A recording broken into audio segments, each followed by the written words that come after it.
আমরা যে এত বুঝাইয়া ওয়াজ করি আপনারা ধরে না যে এটা কারণ আছে। আমি অনেক গবেষণা করে বার করছি, কে রে ধরে না এটা আমি বার করছি। ধরে না কারণ হইল আমরার ওয়াজ তো ওয়াজের জায়গার থাহে, আপনি বাড়ি সেইরা গিয়া সেরা তারা লাড়া দিয়া হুজুররা কত কথাই কইব বিড়িটা দে, বিড়িটা দে, বিড়িটা টানতে টানতে আপনি বাহ্যিক জ্ঞান হুজুররা কত কথাই কইব, এটা কথা ধইরা ফারা যাইতো না।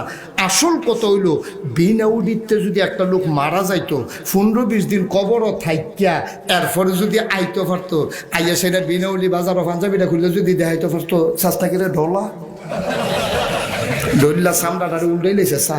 আর কি ফিটা হিকছে ফেরেস্তায় কি উফরে দিয়া চামড়া ফিটফাট ভিতরে দিয়া ছাতু ছাতু গুঁড়ো গুঁড়ো হয়ে গেছে গাড়ি দিয়ে ফিডা রে কি ফিডা। আমি চিল্লা ইসলাম ফিডার সময় আরেক ফেরেস্তাইয়া কয় অয়না বোধ হয় বাড়াইয়া দে। আয়ো আপনি তো কবর থেকেও আইসে না তো এর লেগে রঙের গোড়াটা দৌড়াইতে আছেন। 15-20 দিন থাইকে আইলে বুঝলেন ওই কবরও কারবারটা কি যাইতে আছে। আপনি তো মনে করছেন হুদা নামাজ দিয়া জান্নাত যাইবেন গা, হেগুল দিয়া দোহান বাহি খাইয়া ঘুরাইতে আছেন, কন্ট্রাক্টরের ভাড়া মাইরা দিছেন। এইটি যে করবেন আপনারা আল্লাহ জানতো, তো এই কামটি যে করবেন আল্লাহ জানতো। এটি আল্লাহ ডাক দিয়া বলবেন তুমি জান্নাতি মানুষ, কন্ট্রাক্টরের সাথে তোমার হিসাব নিকাশ শেষ করো। এবার জান্নাতি মানুষটা বলবে কন্ট্রাক্টর বাধা দিস না, বড় বিপদ, বড়ই বিপদ রে, যদি আটকে যাই হিসাব যদি দিতে না পারি। আল্লাহ যখন দয়া করে কইছে তুই আর আটকাইস না, তে চিল্লান দিয়া কই আল্লাহর হিসাবে না আল্লাহ করছে, আমার হিসাবটা তো আমি বুঝলো লাগবো। টাকাটা না দিয়া একটা কদম সামনে আগাইও না, টেহা তো নাই দিব করতে। এবার চিল্লান দিয়া ভাই টেহা তো নাই, কিতা করতাম, কয়টা একটা কাম করো 500 সোয়াব দিয়াল। কয়শো সোয়াব? ফার্স্ট টেহার বদলে কয়শো সোয়াব? এবার চিল্লান দিয়া কইব রে সোয়াব কি এত সস্তা, এক টেহা দিয়ে 100 সোয়াব। তুই কি আমার কায়দাত ফাইয়া এরকমই করবি? তুই আপনি কি কায়দাত ফাইয়া কম করছিলেন? আপনি দুনিয়াত কি কায়দাত ফাইয়া আমার কম করছেন? আমার করা কি দেখছেন? করা মাত্র শুরু হয় না, 500 সোয়াব দিতে হবে। আল্লাহকে বল গেছো না হনা কবে আল্লাহতে তো ছাড়ে না 500 সোয়াব সাকে যেন লোক বুঝ দিয়ে যাও না। এখন দেখছে যেতে তো ছাড়ে না, 500 সোয়াবে দেওয়ান লাগছে। সুবহানাল্লাহ কয় না রে, 500 সোয়াব দিয়া লাইছে এই বাসের কন্ট্রাক্টর রে, উই কয়েলের জন্য 250 সোয়াব দিয়া লাইছে দোকানদার রে। এবার যখন আবার জান্নাতের দিকে রওনা করবো আল্লাহ ডাক দেখো এগুলোইও জায়গাতে আছো জান্নাত, কহ আবার কুদুর হিসাবটা চাউন লাগতো না। আগে তো হিসাব করে দেখছি আমল বেশি সোয়াব বেশি গোনা কম, এর লেগে জান্নাতও যাইতে কইছিলাম।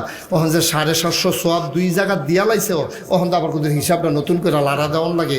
সোয়াব কম না গুণা কম এটা আবার কুদুর চাউন লাগে। সুবহানাল্লাহ কইতেন না? কোরআনুল কারীমে 30 পারায় সূরা নাবার শেষ অংশে আমার আল্লাহ কত সুন্দর করে ওয়াজ করে দিলেন, ইয়াউমা ইয়ানজুরুল মারউ মা কাদ্দামাত ইয়াদা ওয়া ইয়াকুলুল কাফিরু ইয়া লাইতানি কুনতু তুরাবা। ইয়াউমা সেই দিন, ওই কিয়ামতের দিন, ইয়ানজুরুল মারউ প্রতিটি মানুষ দেখবে মা কাদ্দামাত এই দুনিয়াতে সে যা করেছে, ইয়াদা তার হাতের ভেতরে যা করছেন সব হাতের ভিতরে। এই যে হাতটা আমি ধরছি কারেন্টের আলোতে রেখাগুলা 5টা আঙ্গুল, প্রতিটার মধ্যে 3টা করে দাগ আছে, রেখা কয়টা আছে, হাতের তালুর কি নমুনা সব যেমন দেখা যায়। কিয়ামতের ময়দানে আমল নামাটা যখন দিব সব আপনি দেখবেন, সব দেখবেন।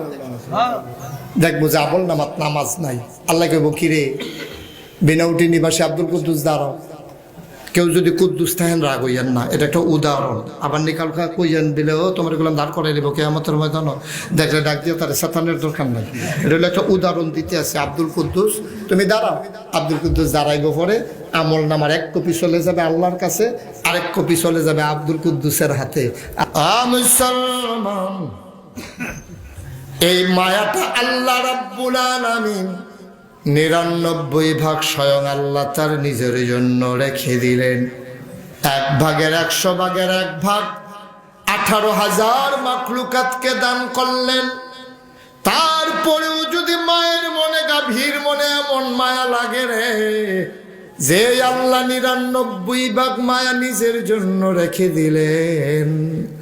বান্দা যখন আল্লাহ বলে একটা ডাক দেয়, এই বান্দা গুনাহগার হোক আর নেককার হোক, এমপি হোক, মন্ত্রী হোক আর রিক্সাওয়ালা হোক, এই বান্দা বংশাবলী হোক আর বংশ ছাড়া হোক, আর ডেলি নামার হোক, আল্লাহ বইলা ডাক দিতে দেরি, আমার আল্লাহ জবাব দিতে দেরি করে না, ঠিক কিনা? আল্লাহ তাবারক ওয়া তাআলা ডাক দিয়া কয়, উদউনি আস্তাজিব লাকুম। বান্দারে, ও বান্দা, তুই আমারে ডাক দে, ডাকটা দিতে দেরি, আমি আল্লাহ তাবারক ওয়া তাআলা জবাব দিতে দেরি করি না। বলো সুবহানাল্লাহ। আমরা ডাকতেও জানি না। জিন বানাইছিল আল্লাহ, বানাইছিল আল্লাহরে ডাকার জন্য।